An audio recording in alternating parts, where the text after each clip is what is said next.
This is Brian with ScreenFiles.com and Trailer into Reality. Happy Monday,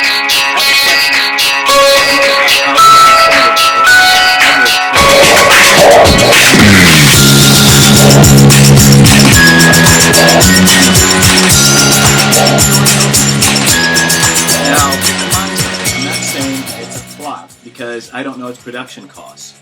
And while it didn't do very well out of the box, if it cost relatively little to produce, and I suspect it did, if it cost $50 million, I'd be shocked.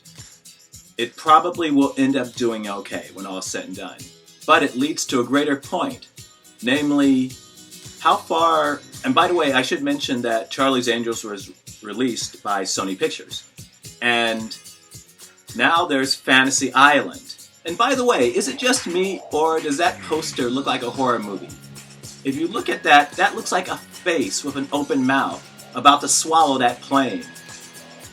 I mean, I didn't instantly see that image, but after looking at it for a few minutes, I saw a face in the shape of the island. So, is this a horror movie? It would fit, but in any case, at some point, this nostalgia trip, this forced nostalgia trip, I might mention, has to end. Because I get the feeling that Fantasy Island won't do that well either. I mean, I could be wrong, of course, but I doubt it because, I mean, heck, who knows what Fantasy Island is? I mean, a lot of the people walking around these days have never heard of Mr. Roarke and Tattoo, and I'm dating myself, but nonetheless, no one knows who they are. Why would someone see a movie based on this? It's very odd to me. And I hope this forced nostalgia thing ends quickly. That being said, I want to see Babylon 5 on movie screens, and let's take a look at the trailer for Fantasy Island. I hope you're ready.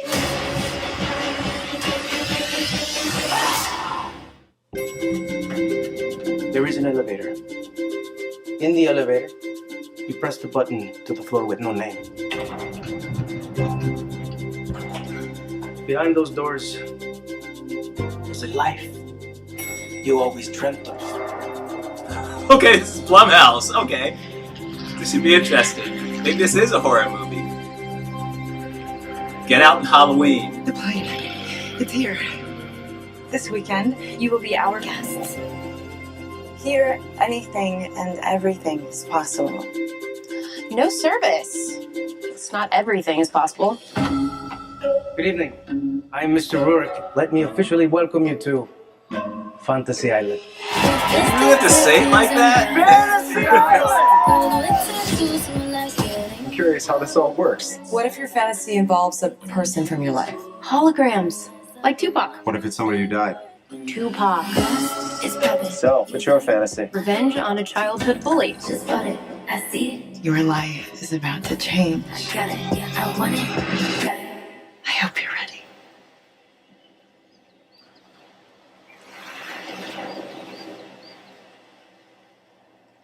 No, that wasn't ominous at all. It's a really good hologram. There is only one fantasy per guest. And you must see your fantasy through, It brought her back to life. no matter what. Oh my god. That's really her. Roarke, this is not what I meant. It's a hell little is this dark for Fantasy Island.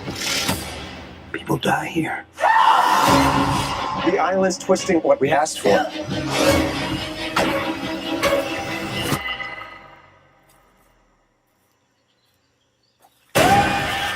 We weren't brought here to have our own fantasies. I want it. I got it. I want it. We were brought here to be a part of something else. I got it. I want it. I got it. I'm your friend. I always wanted to hear you say that.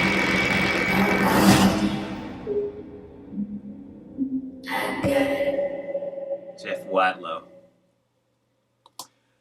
I hate to say this, but that trailer made me give a crap about Fantasy Island. And I could, under normal circumstances, not give a crap about Fantasy Island. That looks awesome, if only because it... Let's back up a little. Fantasy Island, at least in its initial run, did have stories that were tinged with the violent and the Twilight Zone-ish. It didn't start out that way, but it made its way there, slowly but surely. And this movie seems to be capturing the dark side, and that's a face. That is so much a face. That's the mouth, the nose, the eye. It's a face. So this looks dark. And I get the feeling I know how it's going to end. Namely, it was just a test, and yada, yada, yada, and none of it's real. But it's the build-up that works for me. I actually want to see a fucking Fantasy Island movie. That's weird for me. In any case, it looks interesting. I actually want to see this. This is Brian with ScreenFiles.com and Trail into Reaction. Peace.